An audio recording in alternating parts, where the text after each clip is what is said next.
Hello and welcome to Wine Times. It's Siobhan here, and once again I'm joined by Anne, my friend and colleague, who is an expert in wine and also, you know, lectures very frequently on that particular subject. And today Anne and I are going to take a look at something that's very dear to my heart. I'm a real port fan, and particularly as the winter months approach, you know, from now to next March/April, port is something that I will be sipping at least on once a week. Today we're going to take a look at the port in Niepoort, and it's the fine ruby, Anne. Tell me a little bit more. I know I visited here myself personally, but what's your take on it? Okay, well, port is a fortified wine, and it's made in the Douro Valley in Portugal. And by law, they are permitted to use up to 46 different grape varieties. Principally, they will use the likes of Tintorores.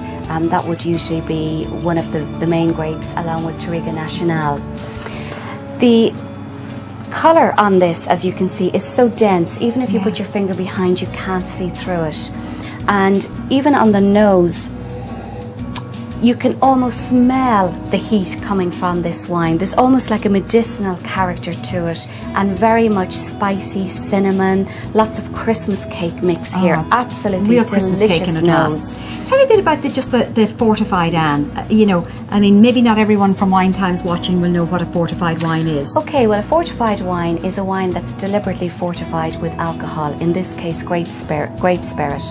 So what they do is, when the alcohol level reaches to between 6 and 9%, they fortify it with the grape spirit. And this increases the alcohol. Here you've got an alcohol of 20%. So port is something that's really meant to be drunk after a meal, or you know, sitting in front of the fire with your cheese board. Traditionally, port and Stilton at Christmas time was the big thing. Now, the interesting thing about port is that, you know, we use the word wine, and it should be treated a little bit like a red wine. And that means that it can't sit around in the sideboard or in your press for 3 months, 6 months, whatever.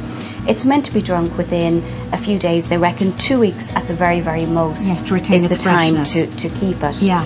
Little tip for you: if you ever are faced with having a dinner party, having enjoyed your few glasses of port, and you're left with maybe this much in the end of the bottle, freeze it in ice cube trays. And then when you come to make a red wine sauce or any kind of a sauce, great idea. You know, if you clip them out, it just enhances your sauce big time.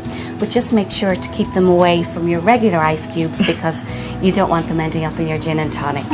Okay, well, that's certainly delicious on the nose, and really delicious to taste. That whole Christmas cake thing coming through.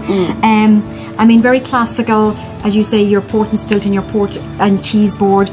But absolutely, it will work also well with some desserts. Yes, I mean, particularly chocolate, believe it or not. You know, a really, really dark chocolate will work for you quite well with a port. Niepoort is, just for port lovers who just don't know, is still a family-owned business. It's still owned by a Portuguese family. Since 1842, so long lineage there. And you can see that quality coming through. Absolutely delicious. Cheers. Cheers.